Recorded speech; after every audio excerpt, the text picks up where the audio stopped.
Allan Moffat, one of the greatest figures in Australian motorsport history, has died at the age of 86. The Supercars Hall of Famer passed away on Saturday morning, surrounded by loved ones, leaving the racing community in mourning and fans preparing to honor him at the upcoming BP Adelaide Grand Final. His death marks the end of an era, and the outpouring of emotion reveals just how deeply he influenced the sport. The news of Moffat's passing spread quickly across the racing world. Teams, drivers, presenters, and fans responded with a wave of tributes reflecting the magnitude of his legacy.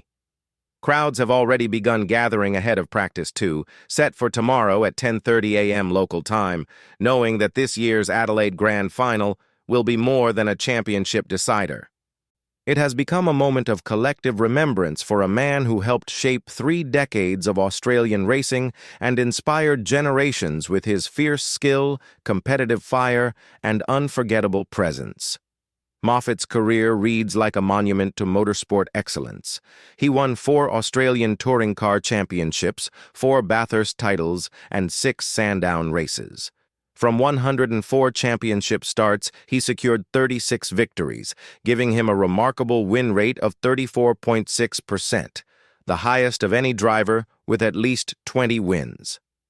These achievements alone cement his place in the Hall of Fame, but his influence reaches even further.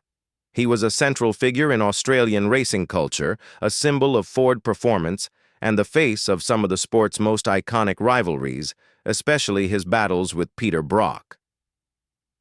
Ford Racing's global team expressed profound sadness following the announcement of Moffat's death. In their social media tribute, they said it was with sad hearts that they learned of the passing of the Australian motorsport legend and friend. They described Moffat as a guiding light whose impact extended far beyond Australia. Their message emphasized that his legacy would endure across the racing world. Ford Australia followed with their own message, acknowledging the emotional toll of the news. They offered condolences to Moffat's family and praised him as a superstar of Australian motor racing. Their tribute reflected on the unforgettable cars Moffat had driven throughout his career, from the Coca-Cola Mustang Trans Am to the GT Falcons and the thundering hardtops that captivated audiences.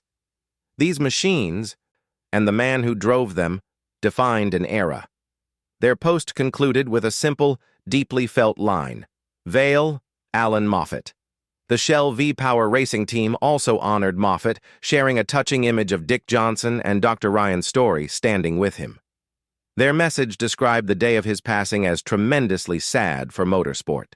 They extended condolences to the Moffat family, friends, and the motorsport community at large. Tickford Racing echoed this sentiment, saying they were deeply saddened by the news and keeping the Moffat family in their thoughts.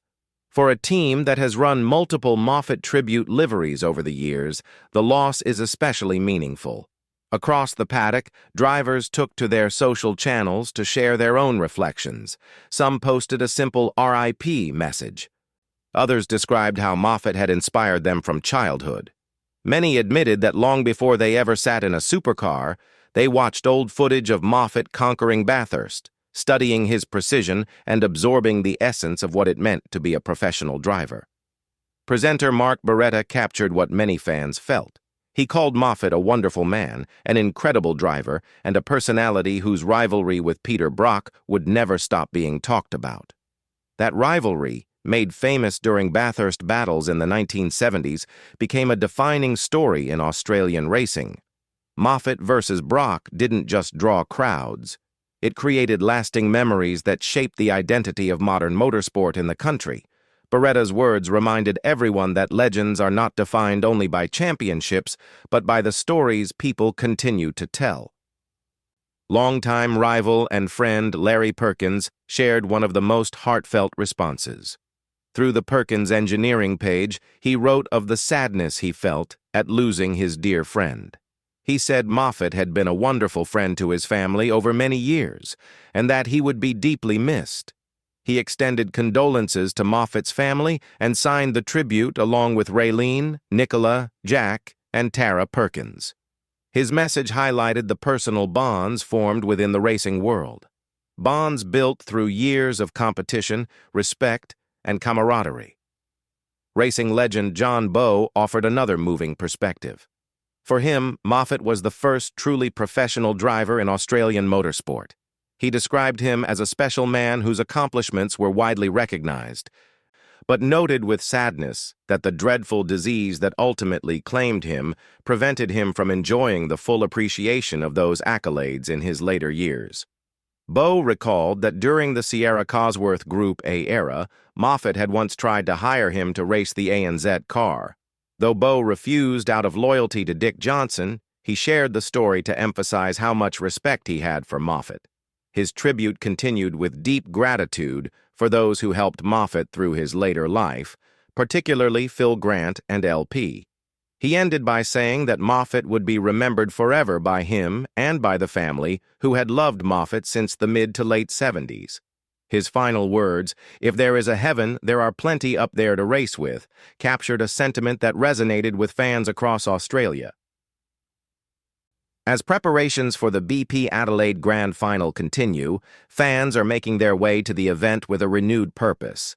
For many, attending this weekend is not just about cheering for teams or watching championship drama unfold. It is about paying respect to the man who helped make Australian motorsport what it is today. Fans are arriving with memorabilia, old posters, miniature models, race programs, and shirts featuring the cars Moffat once drove. They are sharing stories about the first time they saw him race, how they felt when he won Bathurst, or how they learned the history of the sport through his battles on track. Many fans say that Moffat's passing feels personal. They grew up with his achievements. They watched history unfold every time he lined up on the grid. They felt the intensity of his rivalry with Brock. They learned about racing strategy, discipline, and focus because of him. His wins were their wins. His rivalries became their favorite legends. At the grand final, as engines roar and teams prepare for one of the biggest weekends of the year, supporters will be thinking of the man who made racing larger than life. The honoring of Allan Moffat at the Adelaide Grand Final will not be a moment. It will be a feeling carried through the entire weekend. There will be fans who quietly reflect on his legacy. There will be others who celebrate him by cheering harder than ever. Teams will compete with a sense of respect for the legend whose influence shaped both the sport and their own paths. Moffat may be gone, but his presence remains in every corner of Australian motorsport. He was a champion in numbers, but an icon in memory. His legacy exists in the teams he inspired, the drivers he mentored, the fans he thrilled, and the stories that will continue to be told long after this season ends. As fans gather for Allan Moffat's tribute, the message is simple. They are there to say thank you. Thank you for the victories. Thank you for the rivalries. Thank you for the standards he set. Thank you for the decades of unforgettable racing that shaped a nation's sporting identity. At the BP Adelaide Grand Final, the engines will roar as they always do. But this time, every echo will feel like a tribute to the man who helped make Australian motorsport legendary.